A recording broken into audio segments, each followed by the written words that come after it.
नमः कमलवासिन्यै नारायण्यै नमो नमः।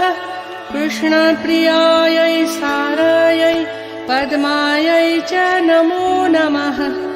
पद्मपत्रेक्षणायै च पद्मस्यायै नमो नमः। सर्वसम्पत्स्वरूपायै सर्वदात्रै नमो नमः। पद्मासनयै पद्मिन्यै वैष्णव्यै च नमो नमः। सुखदायै मोक्षदायै सिद्धिदायै नमो नमः। हरिभक्तिप्रदायिन्यै हर्षदायै नमो नमः। ओम शांति। क्या आपने कभी सोचा कि महालक्ष्मी जी के मस्तक पर डबल ताज क्यों दिखाते? प्रायः सभी देवी देवताओं के मस्तक पर डबल ताज होते। महालक्ष्मी जी महारानी थी, स्वर्ग की महारानी, और आज भी है। महारानी बनने का वो ताज उनके इस बात को दर्शाता है कि उनके अंदर सेल्फ रूलिंग पावर है। उन्होंने ज्ञान के असंख्य रत्नों को अपने जीवन में धारण करके अपने इंद्रियों को अनुशासित किया था ज्ञान की शक्ति से।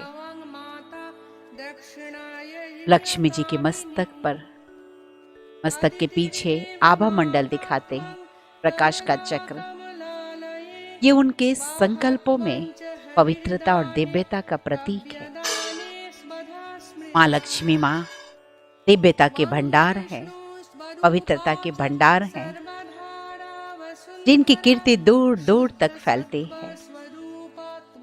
और इसलिए भंडार होने के नाते जिनका दिमाग,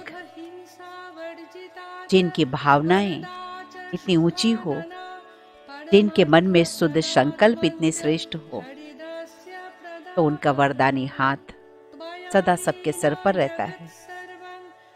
जो भी उनके पास आता है, जो भी उनके दर्शन करता है, जो भी उनके संपर्क में आता है, सभी के प्रति उनके श्रेष्ठ कर्म होते हैं, सुखदायी कर्म होते हैं, आशीर्वाद देने वाली भावनाएं होती हैं।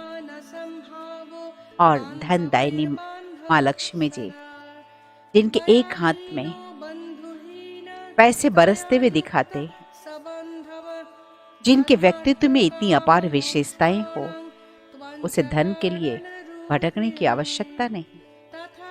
वो धन की देवी है और धन बरसता है, दूसरों के लिए भी बरसता है। खुद भी संपन्न है और दूसरों को भी सहयोग देती। माँ का एक हाथ वरदान देता हुआ तो दूसरे हस्त से अभय दान देता हुआ। हमें भी माँ से प्रेरणा लेनी है। हम किसी का कुछ नहीं कर सकते, कम से कम जो हमारे पास है हम उसे मीठा बोलकर उसको अभय दान तो दे सकते हैं, सहयोग का आश्वासन तो दे सकते हैं, शुभ भावना शुभकामना तो दे सकते हैं। और जो भी साधन, धन, संपत्ति और गुण भगवान ने हमें दिए हैं, हम उन्हें ईश्वर की देन समझकर दूसरों की सेवा में लगाएं। ऐसे महानतम व्यक्तित्व के आगे हाथी जैसे महारथी भी सर झुकाते। ऐसे महालक्ष्मी माँ को सत सत नमन करते हुए उनकी इन विशेषताओं को अपने जीवन में अवश्य धारण करें। और इसलिए महालक्ष्मी जी के आगे कलश दिखाते हैं।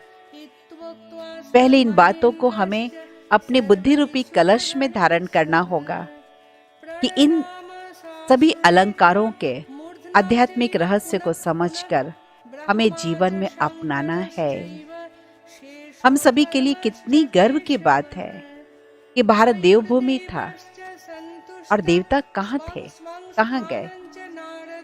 केवल श्री लक्ष्मी नारायण, श्री राधे कृष्ण या श्री राम सीता ही देवी देवता थे, ऐसा नहीं।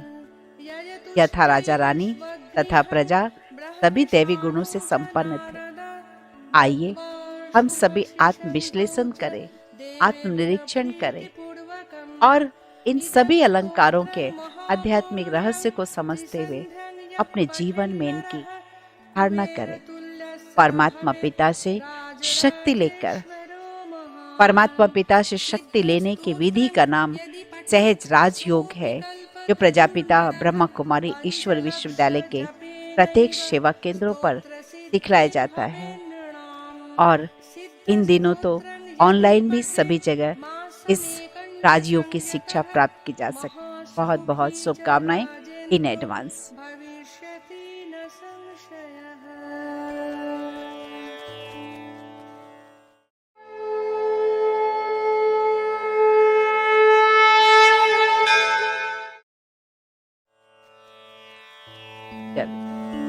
ओम शांति।